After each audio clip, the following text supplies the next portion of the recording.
Madre John Madden, they call me Juanito in Mexico. I just made a video about appropriate asking, what it's fair to ask someone for, and learning how to be good at asking for things you genuinely need and not ask for things that you shouldn't ask from people. I want to make the companion video is giving. What's good giving? What's appropriate giving? My observation from the last few years, a lot of which has been spent with homeless people, and of which I've been one a lot in the last few years, is that the poorer people are, the more generous they are. That's true in the US and in Mexico. Uh, Homeless people will literally give you the shirt off their back.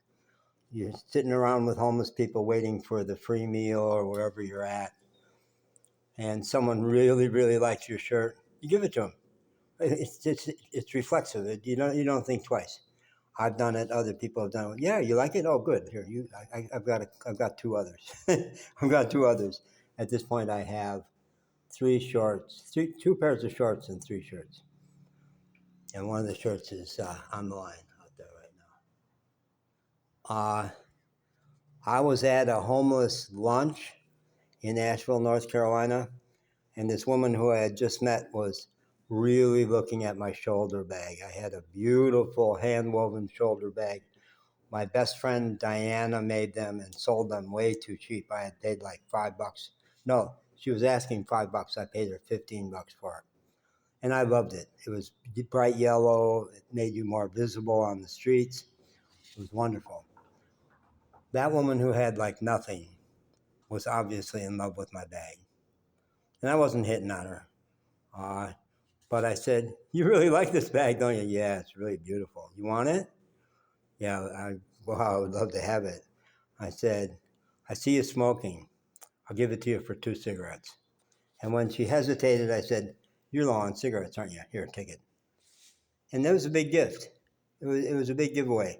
Uh, when from the road, because I left Asheville shortly thereafter, and when from the road, I got back to Diana and said, "Hey, I'm going to be in Asheville again in a couple months. Do you have more of those bags?"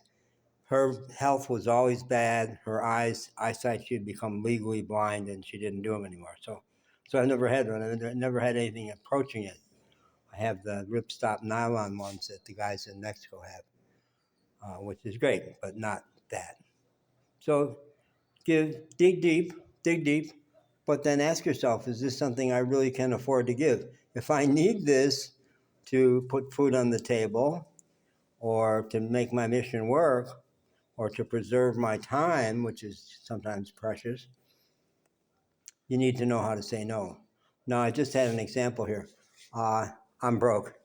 I have still living on a Social Security check, which I hope I can change now that I'm staying someplace for a while. Riviera Maya, I want never to leave. So I have programs to offer. But meanwhile, I'm living on a Social Security check. And the one store, Tequilaville downtown, that lets me run a tab has some things and not other things. They do have saladitas, saltine crackers. These are saltine crackers in the US, and these are great. And my whole time on the road in the US, food pantries always had saltines, and I always loved them. And they have decent cheese. Lala is a genuinely Mexican company. I looked it up the other day. And these pieces of a sandwich-sized slice of cheese. So today, what I have for food is the saladitas and the cheese. Now, these dogs, I've got 3 dogs who have befriended me. That's Princess there. I don't think there's any other. Yeah, there's Negro over there. And I think Spot is off somewhere else.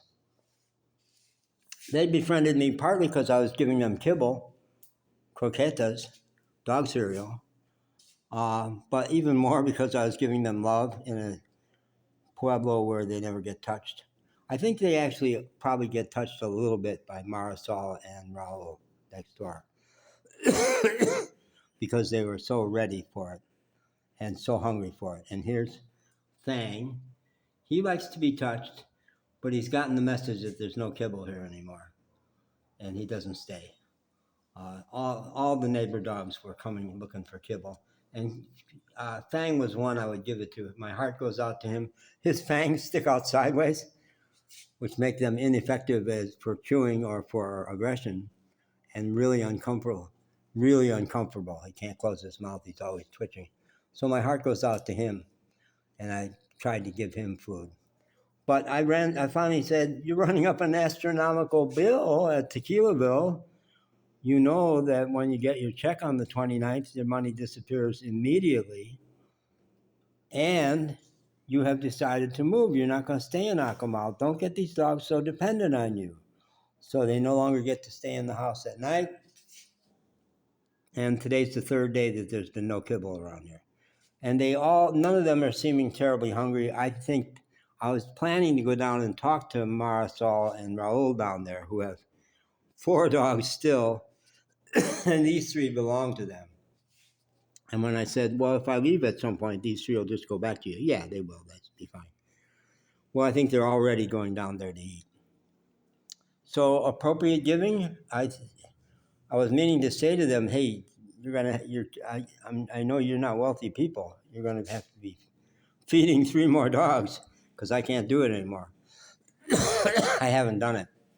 But today I realized 2 days you're going to get your check. Give them some money. Don't go back to feeding the dogs because that'll just make them dependent on you. Give Marisol and Raul some money and make it generous. Not as generous as it ought to be or as they need, but if I could give them 500 pesos, I will feel it because I'm always gone by the end of the month or early in the month actually, but do it. That's appropriate giving because they've been sweet to you. They are generous people. They take care of 7 dogs and a couple of kids, and they've got a bunch of puppies. One of their dogs has a litter of puppies. They're sweet people. Give them some money. So I'll do that. And that feels good. That feels really good. Okay, it doesn't make me Sister Mother Teresa, does it? But it means I have a heart, as opposed to number 47 and his whole slavish Republican Party, all of which. And by the way, Robert Reich, who's a commentator I like a lot, had his weekly caption contest. And the cartoon that he floated online showed 2 people in a boat that says USA Tours, and they're floating by the Statue of Liberty, which is underwater up to her mouth. And you're to put a caption on it. And the caption I put in was based on rich Texas Republicans I've met down here in Mexico who like to claim that they're good gringos because they're learning some Spanish and they treat their staff nice. So it was in their honor that I was going to have the caption read, gee, we thought he really wasn't going to do all that crazy shit. I hope we still get our tax breaks. Yeah, the rich. The richer you are, the more you want. There's never enough. Jesus said it's easier for a camel to pass through the eye of a needle than to a rich man to get in heaven. I've sent that to a couple of rich people who Christian, but by God, they want their Trump tax breaks. Yeah. Okay, bye.